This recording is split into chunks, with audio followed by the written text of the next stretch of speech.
তন্ত্র খুব উন্নত মার্গের একটি ভজন প্রণালী, একটি সাধন প্রণালী, যে সাধন প্রণালীর দ্বারা মানুষ নিজেকে জীবত্ব থেকে দেবত্বে উন্নীত করতে পারে। যে একটি বিশেষ থামের মধ্যে মহাপ্রভুর হাতের আঙুলের ছাপ রয়েছে, থামটি কিন্তু পাথরের। পাথরের আঙুলে মানুষের এই মাংসল হাতের ছাপ কি করে পড়বে, গলবে কেন? পাথরটা কোন যুক্তিতে গলে? জপ ধ্যান করলে সঠিক পদ্ধতি অনুসারে মানুষ দেহ ছেড়ে বেরোয়। প্রেতলোক, বিশেষ করে প্রথম দর্শন হয় প্রেতলোকে, প্রেত জনির। দেহ ছেড়ে দেওয়ার পর আমাদের আত্মা একটি বায়বীয় বা তৎসদৃশ একটি অবস্থায় থাকে, এবং তার চোখ থাকে না, নাক থাকে না, একটি প্রাচীন মহাশ্মশান, তার গায়ে ইট খোলা। এইবারে ওই ইট খোলার পাঁজরে গিয়ে সব খাওয়া হচ্ছে, খাবার খাওয়া হচ্ছে, এই একটা ঘটনা। আর একটা ঘটনা, এটা টুডে, আজ পর্যন্ত এই ঘটনা চলে আসছে।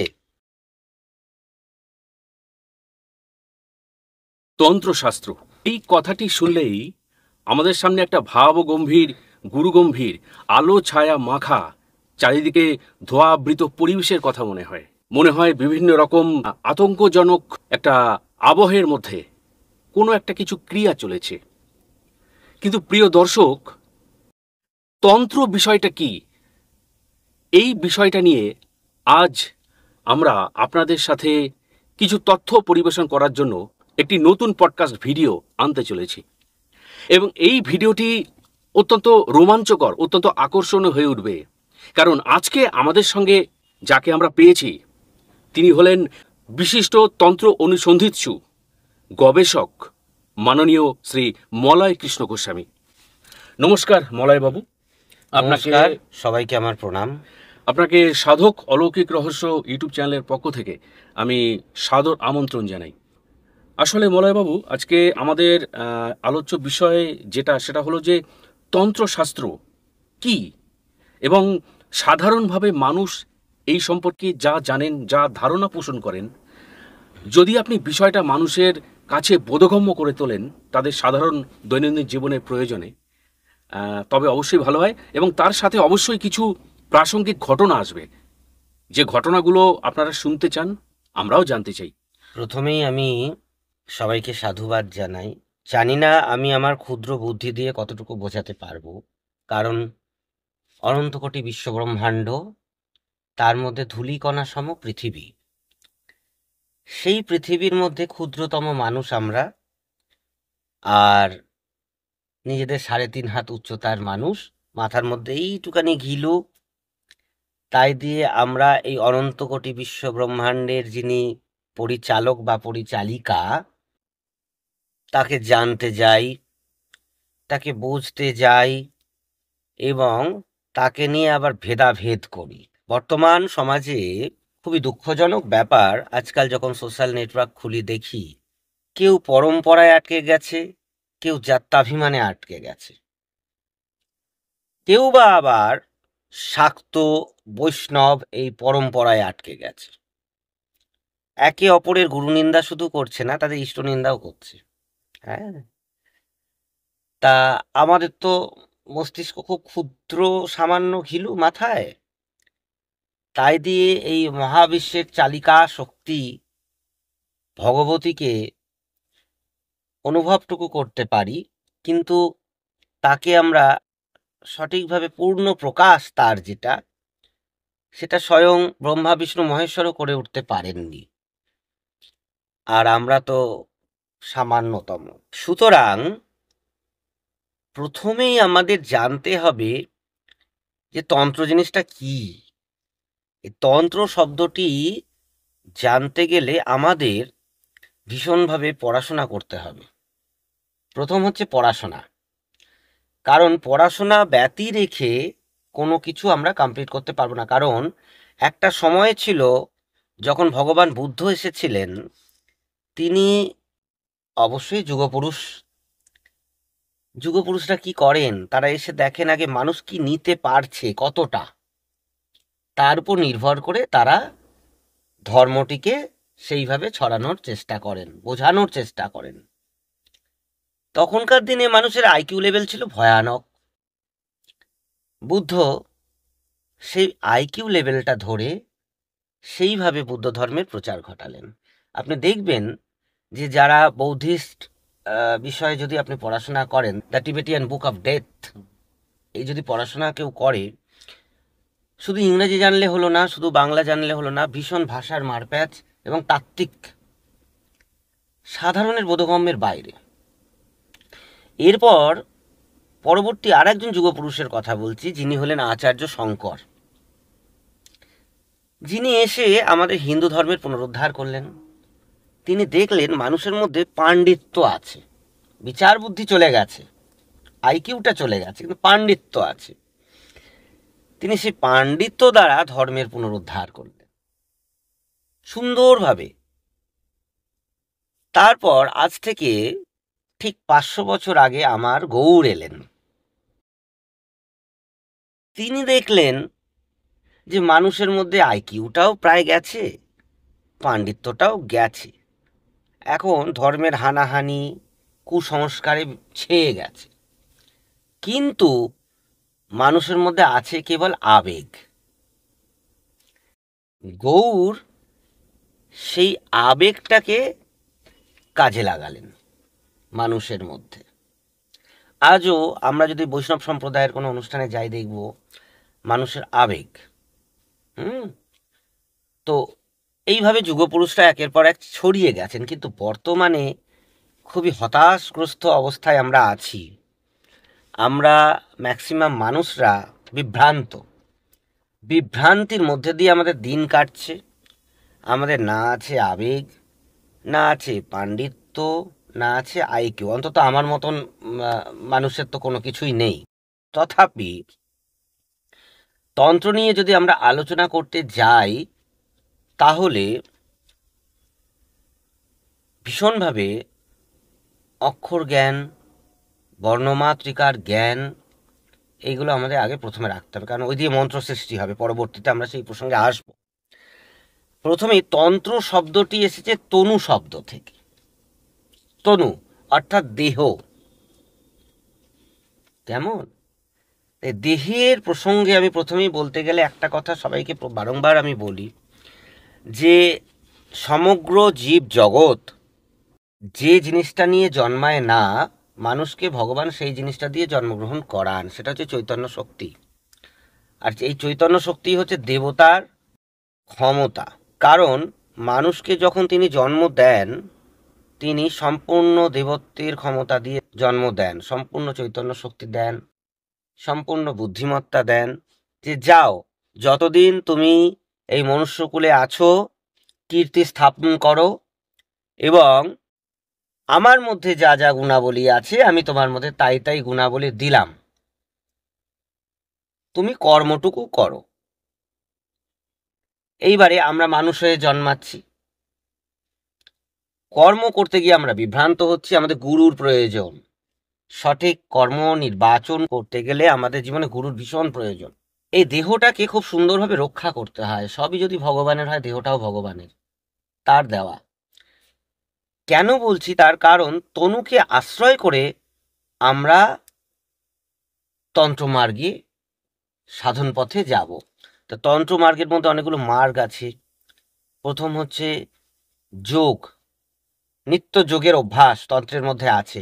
আজকাল মানুষের মধ্যে একটা ভুল ধারণা হয়েছে, তন্ত্র মানেই হলো নরমুণ্ড, মদ্য, মাংস, একটা বিকট ব্যাপার, একটা ব্ল্যাক ম্যাজিক, তুক গুণ মারণ বশীকরণ উচ্চাটন ইত্যাদি ইত্যাদির মধ্যে সীমাবদ্ধ হয়ে রয়েছে। না, এটা কখনোই নয়।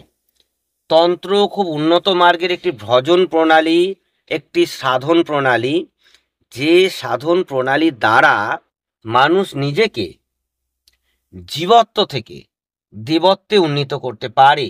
কেউ যদি নিত্য তন্ত্রোক্ত মার্গ অনুসারে, শিববচনে আছে এগুলো, যে সঠিকভাবে ক্রিয়াযোগগুলো করে যায়, তাহলে তার মধ্যেকার যে শরীরের ভেতরে বিভিন্ন চক্রগুলো আছে না, সেই চক্রগুলো যখন উন্মিলিত হতে থাকবে, তখন শরীরে বিশেষ রূপ রাসায়নিক বিক্রিয়া সৃষ্টি হয়। আচ্ছা আচ্ছা।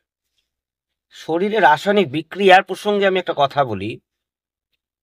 অনেকেই জানবেন শ্রী চৈতন্য মহাপ্রভুর ব্যাপার। পুরীতে যারা নিয়মিত যান, বৈষ্ণব সমাজ বা আমাদের সনাতন ধর্মাবলম্বী যারা মহাপ্রভুকে বিশেষ গুরুত্ব দেন, তারা দেখবেন যে একটি বিশেষ থামের মধ্যে মহাপ্রভুর হাতের আঙুলের ছাপ রয়েছে। থামটি কিন্তু পাথরের। পাথরের আঙুলে মানুষের এই মাংসল হাতের ছাপ কি করে পড়বে? ঠিক। গলবে কেন পাথরটা? কোন যুক্তিতে গলে? ঝাড়খণ্ডে জঙ্গলে যান, মহাপ্রভুর পায়ের ছাপ, চরণের ছাপ দেখতে পাবে। কোন যুক্তিতে গলে? আমার বক্তব্য হলো যে এই তনুকে আশ্রয় করে বিশেষভাবে এই শতচক্র ভেদ করে যে ক্রিয়া রয়েছে, যে বায়বিক ক্রিয়া, বায়ু, শরীরে তো পঞ্চবায়ু নয়, দশবায়ু আছে, তার মধ্যে 5টি বায়ু প্রধান, আরও অনেক বায়ু আছে, তার মধ্যে 5টি প্রধান। এই বায়ুকে কন্ট্রোল করে শ্বাসকে ধরে, শ্বাস হচ্ছে প্রথম খাদ্য আমাদের জীবনের, হ্যাঁ, জন্মাবা মাত্র শ্বাস আমরা প্রথমে খাই।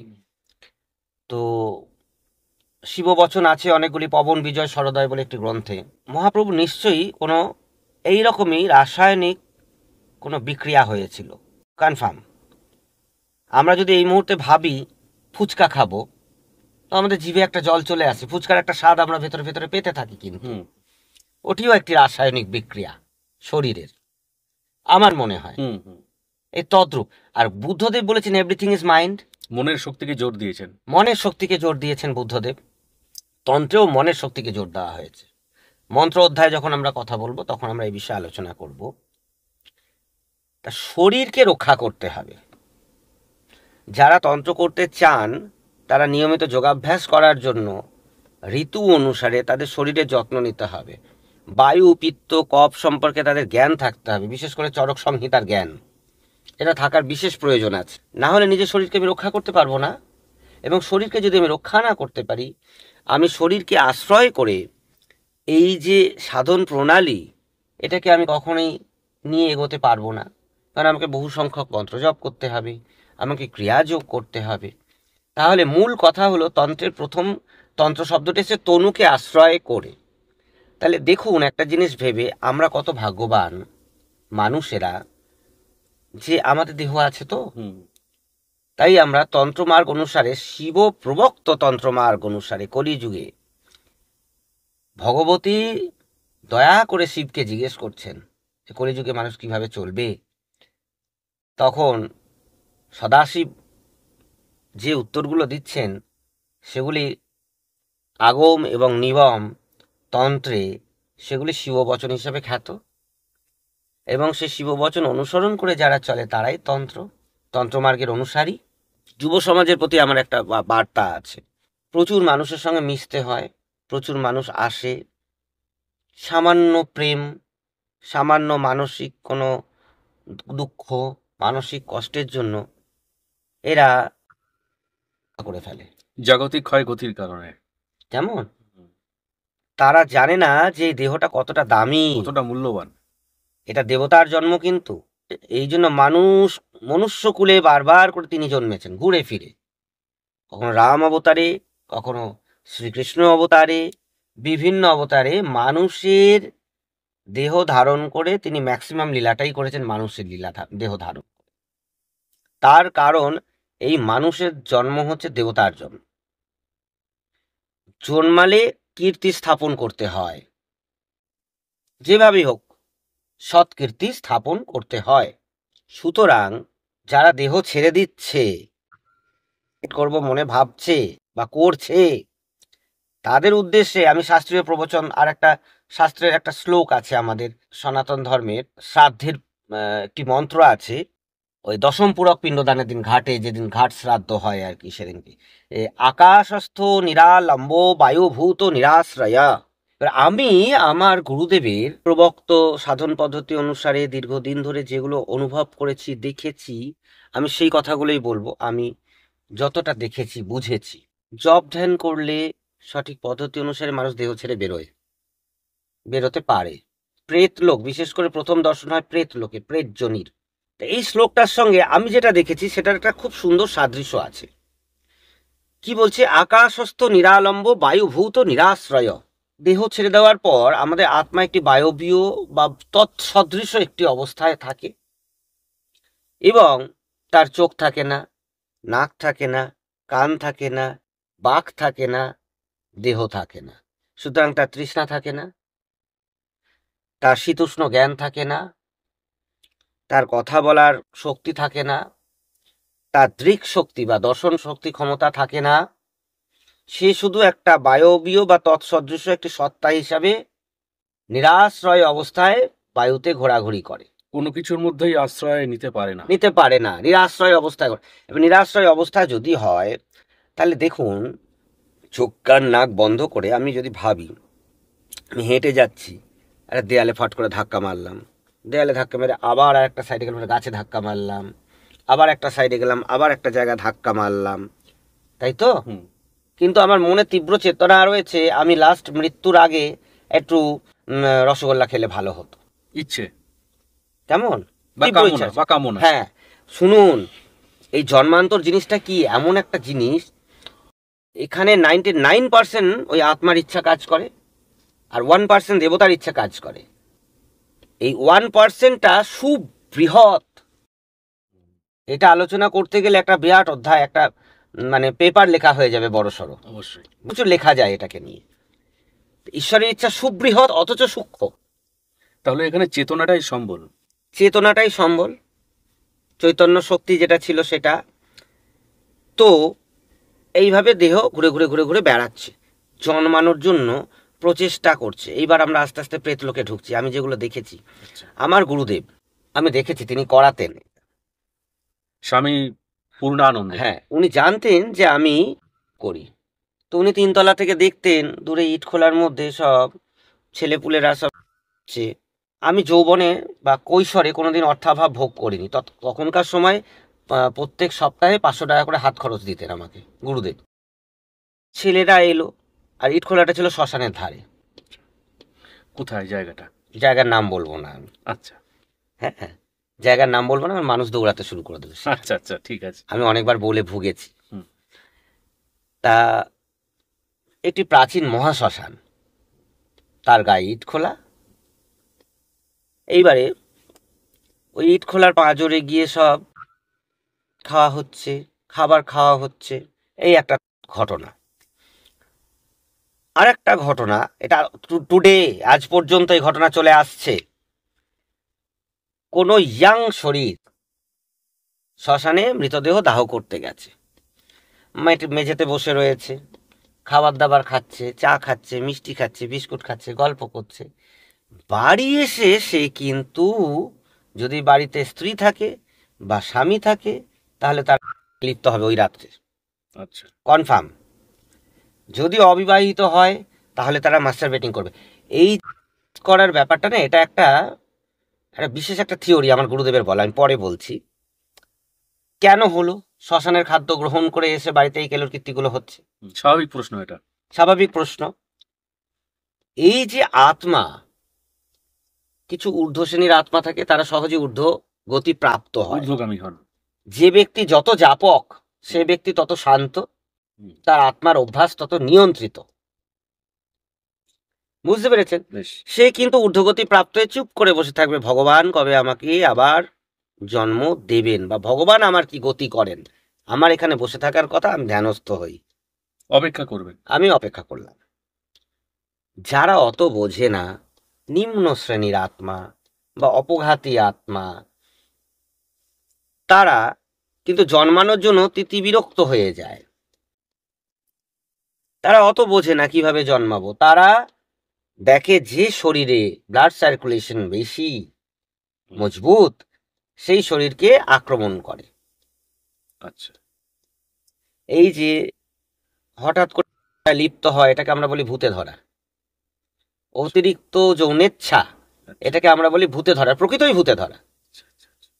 কারণ তার এনার্জি, শরীর বাইরে থেকে যে এনার্জিগুলো নিচ্ছে, সে নেগেটিভ এনার্জিগুলোর মধ্যে ওইগুলি এসে শরীরে অ্যাটাক করছে, ব্লাড সার্কুলেশন বাড়িয়ে দিচ্ছে, শরীর থেকে সব বেরিয়ে যাচ্ছে। সে বেরিয়ে সে কারোর গর্ভে গেল না কোথাও পড়ে গেল, সে তার আর হুঁশ নেই, সে ওটাতেই শান্ত। আত্মা আবার বেরিয়ে চলে গেল। যে গর্ভে গেল সে জন্মালো। আচ্ছা। আমি দেখেছি বিশেষ ধনী পরিবারে ছোট ছোট শিশু, তারা যক্ষ, তাদের চোখে মুখের ব্রাইটনেস আলাদা। আবার অন্য জায়গায় দেখেছি তাদের চোখে মুখের ব্রাইটনেস কিন্তু আলাদা। বুঝতে পেরেছেন? কর্ম অনুসারে জন্ম, এ এক সুবৃহৎ একটি অধ্যায়। এই যে প্রেত লোক বা প্রেত যোনি, এ নির্ধারিত হয় কেবলমাত্র কর্মের দ্বারা। আমার মনে হয় যে আমাদের আপন আপন কর্মগুলি হচ্ছে আমাদের শ্রাদ্ধ। আমি মারা যাওয়ার পর যে শ্রাদ্ধানুষ্ঠান হবে সেটা পূর্বেই আমাকে করে যেতে হবে নিজ কর্মের দ্বারা। বাকি যে শ্রাদ্ধানুষ্ঠানগুলো হয় এগুলি কেবলমাত্র রূপক। আপনি যে কথাটা বললেন যে আমাদের দেহ ধারণ করাটার একটা অস্তিত্ব, দেহহীন অবস্থায় আরেকটা অস্তিত্ব, আরো বেশি কষ্টকর, তার দুটোর স্ট্রাকচার আলাদা। একদম। এইবারে এখানে আমার একটা মনে হচ্ছে বিষয়, সেটা হলো এই দুটোর মধ্যে মেলবন্ধনের প্রযুক্তি, বা আমি সহজ কথায় বলতে পারি আধ্যাত্মিক প্রযুক্তি কি তন্ত্র? দুটোর মধ্যে মেলবন্ধনটাই হচ্ছে প্রযুক্তি তন্ত্র। কারণ আমাদের দেহের প্রাত্যহিক খিদে পায় না, পায় তো, নিয়ম করে আমরা খাই খিদে পেলে। একটা শারীরিক চাহিদার মধ্যে পড়ে। হ্যাঁ, আমাদের খিদে পায়। তো আমাদের দুটো বডি আছে, আমরা দেখতে পাই একটা বডি, কিন্তু একটা অ্যাবস্ট্রাল বডি, একটা হিউম্যান বডি, একটা সূক্ষ্ম দেহ, একটা স্থূল দেহ। সূক্ষ্ম দেহর খাদ্য কি আমরা দিই? কেউ, বেশিরভাগ মানুষ দিই না। এই সূক্ষ্ম দেহের খাদ্য দিই না বলে, আমাদের সূক্ষ্ম দেহের সঙ্গে স্থূল শরীরের কোনো সামঞ্জস্য থাকে না বলে মানুষ হিউজ একটা পাহাড়ের, টাকার পাহাড়ের মাথায় বসে গিয়েও তার ডিপ্রেশন দূর হয় না। যেহেতু দুটো শরীরের মধ্যে ভারসাম্য নেই। ভারসাম্য নেই।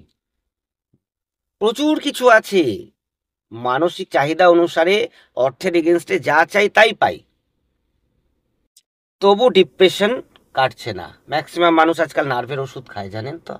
আর ডিপ্রেশন ব্যাপারটা তো পুরো মানসিক ব্যাপার, বা হ্যাঁ। আত্মার সাথে সংযুক্ত। 100তে 40টা মানুষ আজকাল ডিপ্রেশনের ওষুধ খায়।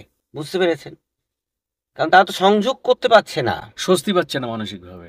হ্যাঁ। এবার আত্মাকেও সেই জন্য খাদ্য দিতে হয়। এই সনাতন বৈদিক পরম্পরায় ঋষিগণ, আমাদের পূর্বাপর আচার্যগণ যে প্রণালী, যে তত্ত্ব আমাদের দিয়ে গেছেন, সেগুলি কোনোটিও ফেলে দেওয়া জিনিস নয়, পরীক্ষিত। এগুলো পরীক্ষিত, প্রামাণিক, সত্য। মানুষ প্রয়োজনের তুলনায় অতিরিক্ত অর্থ গ্যাদার করছে, বৈধ অবৈধ দুরকম পন্থা অবলম্বন করে, অবৈধ সংখ্যা বেশি। সেগুলো কি কাজে লাগাবে সে জানে না, প্রয়োজনের তুলনায় অতিরিক্ত সেগুলো বিষ হয়ে যাচ্ছে। কি কাজে লাগাবো প্রয়োগ বিধি আমি জানি না, সেটা নেতিবাচক ভাবে বুমেরাং হয়ে ফিরে আসছে। সেটা every action has been same opposite reaction. এটা পৃথিবীর নিয়ম। পৃথিবীর নিয়মের বাইরে নবগ্রহের আন্ডারে সমস্ত পৃথিবী চলছে, শাসন হচ্ছে নবগ্রহের আন্ডারে। স্বয়ং ভগবানও যদি জন্মানো নবগ্রহের আন্ডারেই তাকে জন্মাতে হবে, দেহ নিতে হবে। বুঝতে পেরেছেন? সুতরাং এই অ্যাবস্ট্রাল বডি এবং হিউম্যান বডির মিল বা মিত্রতা বা কোলাকুলি করিয়ে দেওয়াটাই হচ্ছে তন্ত্র। বাহ, খুব সুন্দর কথা। এতক্ষণ আমরা আলোচনা করছিলাম তন্ত্র নিয়ে, তনু সম্পর্কিত বিষয় তন্ত্র। এবার আসি তন্ত্রের দ্বিতীয় অধ্যায়, যেটি হচ্ছে মন্ত্র। একটা আরেকটার সঙ্গে পরিপূরক, কোনোটা বেশি করলে কোনোটা কম করলে হবে না। তনুকে যেভাবে প্রতিষ্ঠিত করতে হবে ক্রিয়াযোগের মাধ্যমে, তনু যদি প্রতিষ্ঠিত হয়ে যায়, তনুর মধ্যে কি কি আছে? বায়ু আছে, শরীরের বায়ু, বায়ুকে কন্ট্রোল করা। এই বায়ুকে কন্ট্রোল করার মাধ্যমে অনেক না হওয়া জিনিসকে হইয়ে দেওয়া যায়। এক্ষেত্রে কি শ্বাসক্রিয়ার কথা বলছেন? শ্বাসক্রিয়া, বায়ু কন্ট্রোল, এটা গেল তনুর কথা। তো তনুকে তো ঠিক রাখতেই হবে, নিয়ম, অভ্যাস, স্থান, কাল, পাত্র, পারফেকশন একদম বজায় থাকবে সবসময়। ওটা বেশ। বেশ। এরপর এলো মন্ত্র। আমাদের সংস্কৃত বর্ণমালায় অকারাদি সমস্ত বর্ণ, ককারাদি সমস্ত বর্ণ, স্বরবর্ণ এবং ব্যঞ্জন বর্ণ, এই প্রতিটি বর্ণের এক একজন করে অধিপতি দেবী বা দেবতা আছেন, বর্ণ মাতৃকা যাদেরকে বলা হয়। প্রতিটি বর্ণের একটি করে নাম আছে।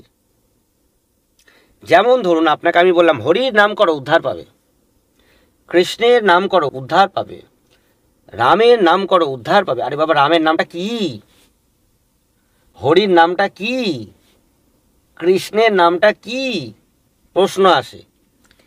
হরির নামটা হচ্ছে হরির বীজ মন্ত্র, কৃষ্ণের নামটা হচ্ছে কৃষ্ণের বীজ মন্ত্র, রামের নামটি হচ্ছে রামের বীজ মন্ত্র।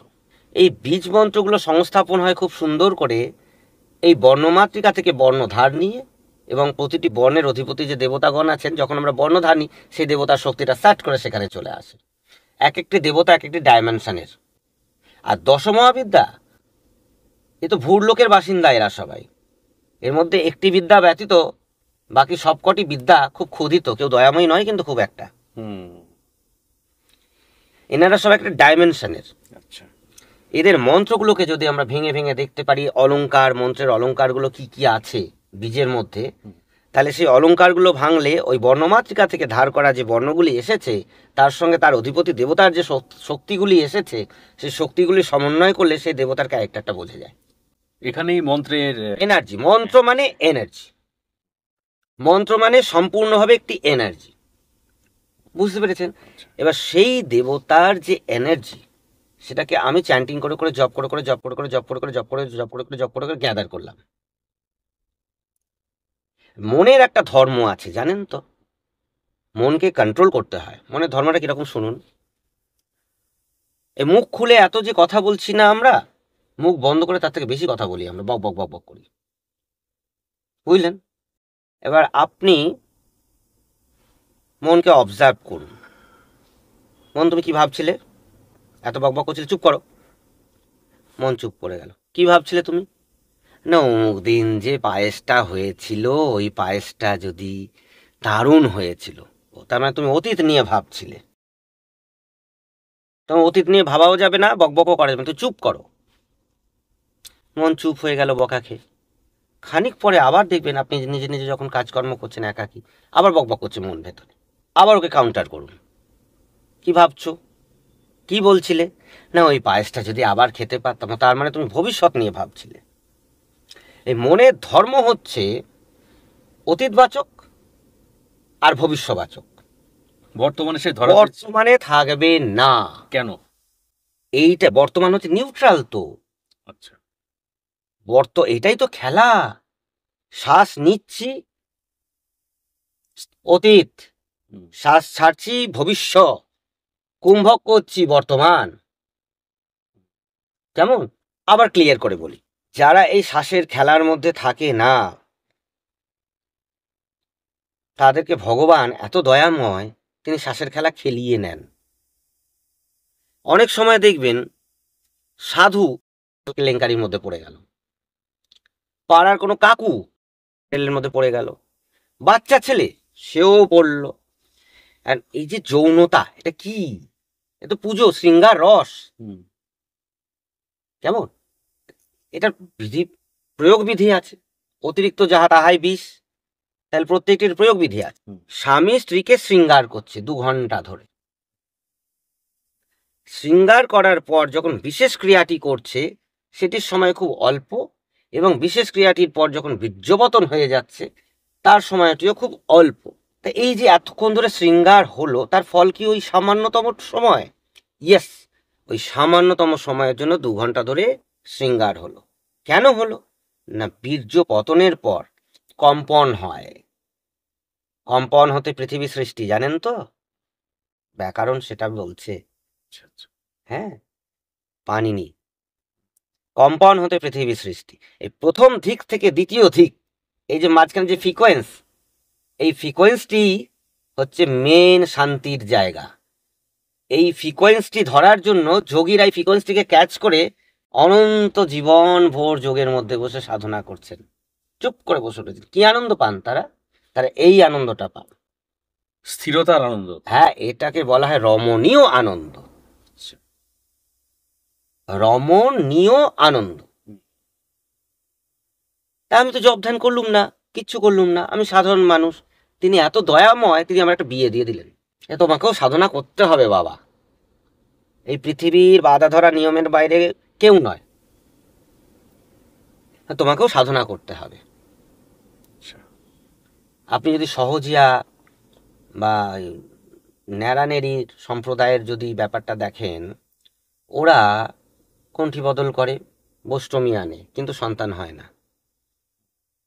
আজকাল যদিও বা বোলপুরে শান্তিনিকেতনে দেখি, তা ওরা ওষুধের দোকানে গিয়ে বিশেষ জিনিস কেনে, কিন্তু ওদের ওটা উচিত নয়। ওরা যৌনতায় লিপ্ত হবে কিন্তু বীর্যপতন হবে না। খুব ঊর্ধ্বমার্গী একটি প্রাণবায়ুর ক্রিয়া, এয়ারটাকে নাভিতে লক করে দিতে হবে। এ তন্ত্রের খুব উচ্চমার্গের জিনিস, এসব পাওয়া খুব মুশকিল। যাই হোক, মন্ত্রে আসি আমরা, আলোচনায় যেখানে ছিলাম সেটা। তাই মন বক বক বক বক করবে, করেই যাবে, বর্তমানে থাকবে না। বর্তমান তো ওই প্রথম দিক থেকে দ্বিতীয় দিক, ওই রমণীয় আনন্দ বর্তমান। কারণ বর্তমানের একটা পয়েন্টে রয়েছে অতীত, একটা পয়েন্টে রয়েছে ভবিষ্যৎ, মাঝখানের পয়েন্টটা যে রমণীয় সুখ সেটিই বর্তমান। Present time is right time. তাই জব হচ্ছে প্রেজেন্টে থাকা, চিরসত্যকে ধরা। বুঝতে পেরেছি? প্রেজেন্টে নিজেকে প্রতিষ্ঠা করা। মনের স্বভাব তো বক বক করা। ওকে আবার যদি আপনি বিভিন্ন রকম কথা বলতে বলেন, ও ভেতরে ভেতরে বিভিন্ন রকম টপিক নিয়ে আলোচনা করবেন। কিন্তু ওকে যদি শুধু বলেন হরে কৃষ্ণ কৃষ্ণ কৃষ্ণ হরে হরে, হরে রাম রাম রাম হরে হরে, জপ করে যাও অনর্গল 32 প্রহর 24 প্রহর, কি আছে এতে? মহাপ্রভু কেন বলে গেলেন? একই কথা বারবার বারবার সঙ্গীতের মাধ্যমে বলতে হচ্ছে। কি আছে এতে? কি আছে? কি এতে আছে? মনকে মেরে ফেলার ক্ষমতা আছে। মনকে যখন একই কথা বারবার বারবার বারবার বারবার বলাবেন না, মন তখন ক্লান্ত হয়ে যাবে। মনে না ত্রায়তে ইতি মন্ত্র। মন্ত্র একটি নির্দিষ্ট স্টেজ পর্যন্ত প্রয়োজনীয়তা আছে, কিন্তু সেই স্টেজে যাওয়ার পর যখন মনের সুষুপ্তি অবস্থা ঘটে, সম্পূর্ণ ধ্যানে প্রবেশ করে যায় সাধক, তখন ওই মন্ত্রের আর প্রয়োজন হয় না। সঙ্গে কেবল যায় ইষ্ট দেবতা। তার মানে মনের চঞ্চলতা দূর করার একটি প্রধান উপায় মন্ত্র। মন্ত্র মনকে শাসন করা এবং মনকে মেরে ফেলা। শুধু শাসন নয়, মনের কোনো অস্তিত্বই রাখা যাবে না। মনের স্বরূপ হচ্ছে, বুঝতে পেরেছেন? ঘোর কালো। এই মুহূর্তে চাই তো এখনই আমার চাই, তুমি বাড়ির জিনিস বন্ধক দিয়ে কিনে নিয়ে, সেটা মনের ধর্ম। কিন্তু আত্মার ধর্ম সেটা নয়। আত্মার ধর্ম ঠিক আছে, তুমি ওটা কিনবে, 1 সপ্তাহ পরে কেনো না। এই হচ্ছে বিষয়। মন্ত্র, এবার মন্ত্রের দাহিকা শক্তি নিয়ে আমরা আলোচনা করি। মন্ত্রের দাহিকা শক্তি নিয়ে আলোচনা করতে গেলে প্রথমেই আমার শ্রী গুরুদেবের একটা ছোট্ট ঘটনা আমার সঙ্গে যেটা ঘটেছিল আমি সেটা বলতে পারি।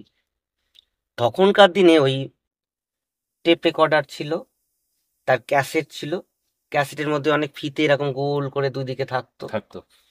ওই ক্যাসেট চালানোর সময় খুব স্পিডে করা যেত, ক্যাঁক করে আওয়াজ হয়ে গানটা বেরিয়ে যাবে। খুব স্লো করা যেত, গানের আওয়াজটা আস্তে আস্তে আস্তে আস্তে শব্দগুলো বেরোবে। আবার নর্মাল যখন থাকতো তখন গানটা শ্রুতিমধুর হয়ে বেরোতো। আবার অনেক সময় ব্ল্যাঙ্ক ক্যাসেট পাওয়া যেত রেকর্ড করার জন্য। একটা উদাহরণ দিচ্ছে, এটা উদাহরণস্বরূপ নৃসিংহ দেবতার বীজ। আমি একটা ওয়ার্ড বাদ দিয়ে বলছি, ওম আং হ্রিং ক্রৌং ক্রৌং হুং ফট। পুরো বীজটা বললাম না, বাদ দিয়ে বললাম। গুরুদেবকে কোনো কি আছে বলো তো মন্ত্রের দাহিকা শক্তি? ঠিক আছে, ব্ল্যাঙ্ক ক্যাসেটটা আস্তে করে চালা দিকিনি, একজনকে দিয়ে চালানো করা। যে আগে নৃসিংহদেবের বীজ মন্ত্রটা 100 বার বল, ভেঙে ভেঙে ভেঙে ভেঙে। আমি 100 বার ওই বীজ মন্ত্রগুলো ভেঙে ভেঙে ভেঙে ভেঙে বলে গেলাম শুদ্ধভাবে উচ্চারণ করে। ওটাকে স্পিড করে দে, ক্যাসেটটাকে স্পিড করে দেওয়া হোক। শুধু একটাই শব্দ বেরোচ্ছে, ক্রৌং, সিংহের গর্জনের মতন কিছুটা আনুপাতিক একটি শব্দ। এটি হচ্ছে মন্ত্রের দাহিকা শক্তি। নরসিংহ দেবতার রূপটা কি? অর্ধ নর এবং অর্ধ সিংহ। যেহেতু মস্তিষ্কটা সিংহ, তাহলে সিংহের গুণটাই বর্তমান থাকবে, সিংহের তেজটা বর্তমান থাকবে। সিংহের যা যা গুণাবলী আছে, মস্তক তো সেই তো শরীরটাকে চালাবে, সেই গুণাবলীগুলো থাকবে। ওটি হচ্ছে নরসিংহ দেবতার নাম, ওটি হলো বীজ। একটা গরুকে গোটা বিশ্ব ব্রহ্মাণ্ড জানে, ওর নাম গরু। আমরা বাঙালিরা সবাই জানি ওটা গরু।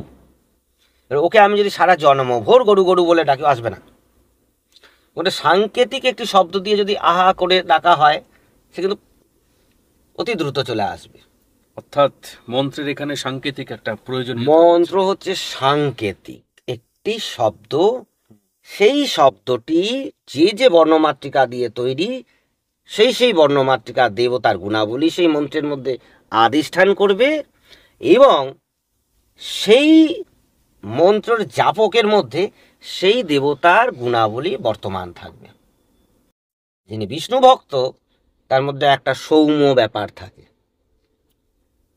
যিনি শাক্ত তার মধ্যে একটা তেজ থাকে, যিনি শৈব তার মধ্যে তেজ প্লাস দয়া দুটোই থাকে।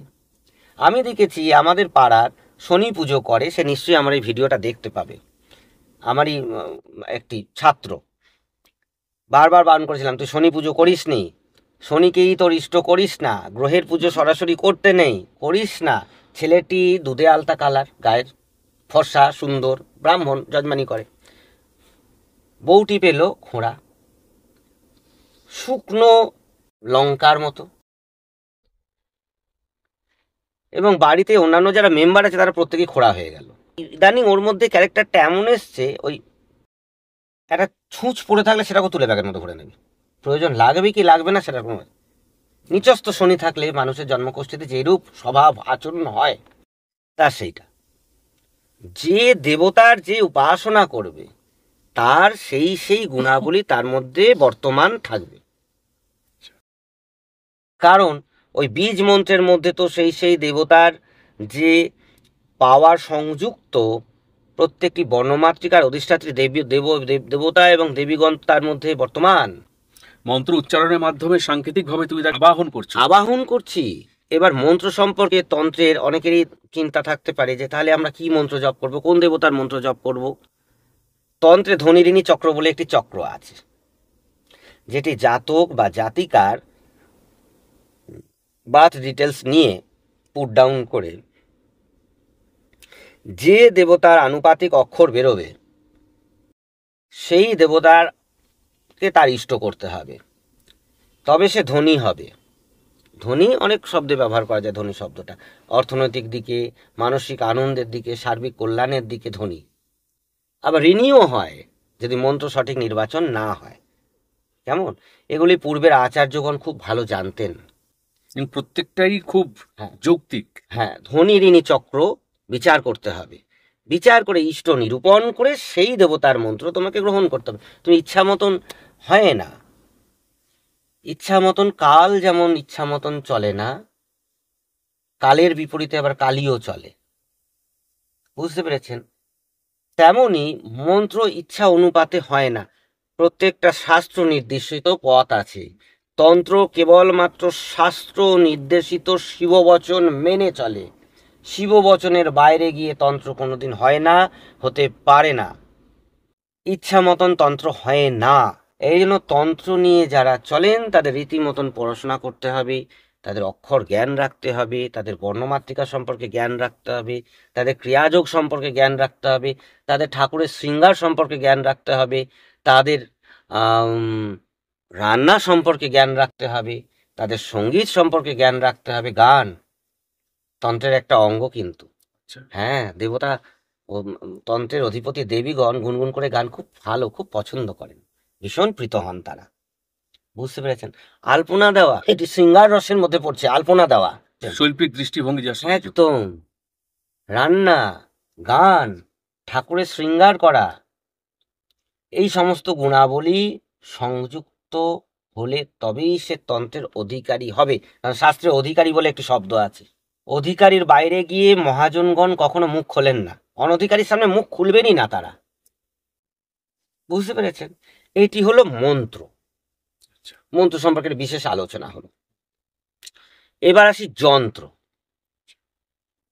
যন্ত্র হচ্ছে একটা জিওমেট্রিক একটি থিওরি। এই জিওমেট্রিক থিওরিতে গোটা জগৎ চলছে, গোটা জগৎ চলছে জিওমেট্রিক থিওরিতে। অণু, পরমাণু, ইলেকট্রন, প্রোটন, নিউট্রন একে অপরকে সবসময় জিওমেট্রিক থিওরিতেই তারা ঘুরছে, আবর্তিত হচ্ছে। আমরা তাকে দেখতে পাই না পাই, জগতের সব থেকে ক্ষুদ্র থেকে ক্ষুদ্রতম বস্তুগুলো একে অপরকে কেন্দ্র করে আবর্তিত হচ্ছে। আবার বৃহৎ থেকে বৃহত্তর মহাবিশ্বের সম্পূর্ণ বিশ্ব একে অপরকে কেন্দ্র করে ঘুরছে, আবর্তিত হচ্ছে সঠিক নিয়মে এবং জিওমেট্রিক থিওরিতে। সূর্যকে কেন্দ্র করে গ্রহগণ, গ্রহকে কেন্দ্র করে উপগ্রহগণ, এই আকাশ গঙ্গার মধ্যে কত সূর্য, কত গ্রহমণ্ডলে রয়েছে, তারা প্রত্যেকে এখন বিজ্ঞান সেগুলো উদ্ধার করছেন। কিন্তু পূর্বের আমাদের আচার্যগণ, মুনি ঋষিগণ তারা তো কবেই বলে গেছেন এই শব্দগুলো। ঘটনা হলো তাহলে পৃথিবীকে বা এত কেন গুরুত্বপূর্ণ? কারণ পৃথিবীতে প্রাণ আছে, যেখানে প্রাণ আছে সেখানে প্রেম আছে, বাহ। যেখানে প্রেম আছে সেখানে রাধা কৃষ্ণের লীলা রয়েছে, সেখানে রাস রয়েছে। রাস রসতত্ত্ব থেকে রাস এসছে। রাস শব্দটি না খুব গম্ভীর একটি শব্দ, রসতত্ত্ব থেকে উদ্ভূত। রাস সম্পর্কে বলতে গেলে একটা গোটা একটা পেপার লেখা হয়ে যাবে, হ্যাঁ, পিএইচডির একটা পেপার লেখা হয়ে যাবে রাস সম্পর্কে বলতে গেলে। তা দেখুন, রাসে সে পূর্ণ রজনী, এক কৃষ্ণ এক গোপিনী, তিনি আশীর্বাদ করেছিলেন তাদের মনোবাসনা পূর্ণের জন্য, যে একে অপরকে আবর্তন করছে। তাহলে রাস বা পৃথিবীতেই হলো কেন? কারণ পৃথিবীতে প্রেম আছে তো, পৃথিবীতে প্রাণ আছে তো, তাই পৃথিবী এত গুরুত্বপূর্ণ তার কাছে। বুঝতে পেরেছেন? আকাশে দেখবেন সন্ধ্যাবেলায় যখন পাখিগুলো ফিরে যায়, বকগুলো ফিরে যায়, দেখবেন একটা জিওমেট্রিক থিওরিতে ফেরে কিন্তু। নিশ্চয়ই ত্রিভুজের মতো। ত্রিভুজ হোক, চতুর্ভুজ হোক, 8-10টা মুখ হোক, কিন্তু সবকটা জিওমেট্রিক থিওরি। তার বাইরে কিন্তু একটা পাখিও এদিক ওদিক যায় না কিন্তু। সত্যি একদম ঠিক তাই। খেয়াল করে দেখেছেন? হুম। একটা কৌণিক ডিজাইন সর্বদা। এই কৌণিক ডিজাইনটা কেন আকাশে তারা তৈরি করছে? কারণ প্রথম কোণার সঙ্গে শেষের দুটো কোণার মধ্যে একটা অদৃশ্য শক্তির টান থাকে, রশ্মি টান। যেই টানটা, অদৃশ্য শক্তির রশ্মির টানটা চোখে দেখা যায় না, অথচ সুবৃহৎ, প্রচুর ক্ষমতা ওই জিওমেট্রিক থিওরিটা। এই জিওমেট্রিক থিওরি থেকে এক একটি দেবতার এক একটি যন্ত্র বা ডিজাইন, জিওমেট্রিক ডিজাইন উদ্ভূত হয়েছে, যাতে পূর্ণ এনার্জি সংযুক্ত থাকে। এক একটি দেবতার এক একটি যন্ত্র, ডিজাইন। আপনি দেখে ভাবতেই পারেন গাছপালা, লতাপাতা, ফুল পাখি, ফুল টুল দিয়ে আঁকা রয়েছে, না, ওগুলো জিওমেট্রিক থিওরি। প্রত্যেকটি একটা নিজস্ব সেফ আছে, নিজের সেভ আছে।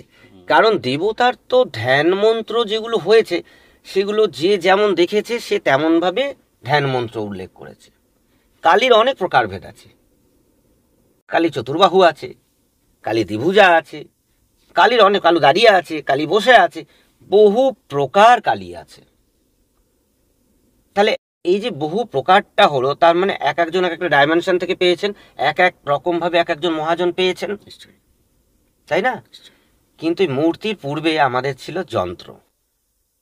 মূর্তির পূর্বে, হ্যাঁ, এবং যন্ত্রই মূল, যন্ত্র পূজাই মূল পুজো। যারা প্রকৃত চতুর সাধক তারা কেবলমাত্র যন্ত্র পূজাই করেন। আচ্ছা, তার মানে এই যে ধরুন হিন্দু ধর্মের হুম।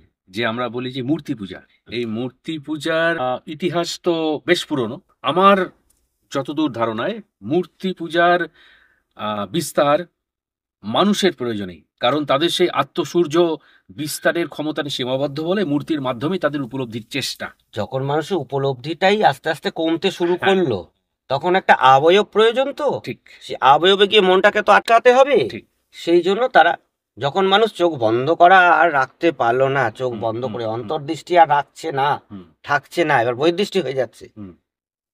তখনই মূর্তির প্রয়োজন। তাহলে এটা কি বলা যায় যে মূর্তি পূজার শুরুর আগে ধর্মের আদিরূপ তন্ত্রের অন্তর্গত যন্ত্রকে আমরা বলতে পারি? যন্ত্র।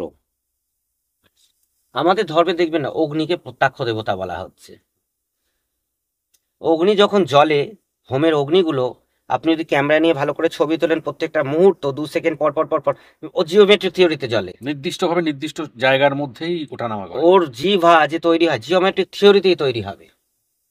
বুঝতে পেরেছেন? যখন আগুনটা বেগুনি আগুন হবে, আমাদের আচার্যগণ সঙ্গে সঙ্গে আমাদের থামিয়ে দিতেন, চুপ করো, আহুতি করো না, কারণ এই অগ্নি জিওমেট্রিক থিওরিতে হবে না। বেগুনি রঙের অগ্নি কখনো জিওমেট্রিক থিওরিতে হয় না। কেবলমাত্র অগ্নির নিজস্ব যে বর্ণ, সেই বর্ণে যখন জ্বলে, তখন সে কেবলমাত্র ওই জিওমেট্রিক থিওরিতেই জ্বলে, এবং তার একটি নির্দিষ্ট কোণায় অগ্নির জিহ্বায় গিয়ে আহুতি করা হয়। এইখানে হুম। প্রশ্ন উঠতে পারে যে দেখুন, বাতাসের মধ্যে তো মিশ্র গ্যাস থাকে, হুম। Oxygen, carbon dioxide, methane, nitrogen, hydrogen ইত্যাদি অনেক গ্যাস থাকে। এবার সেই গ্যাসীয় পদার্থের উপস্থিতির কারণেই রং এবং রঙের পরিবর্তন।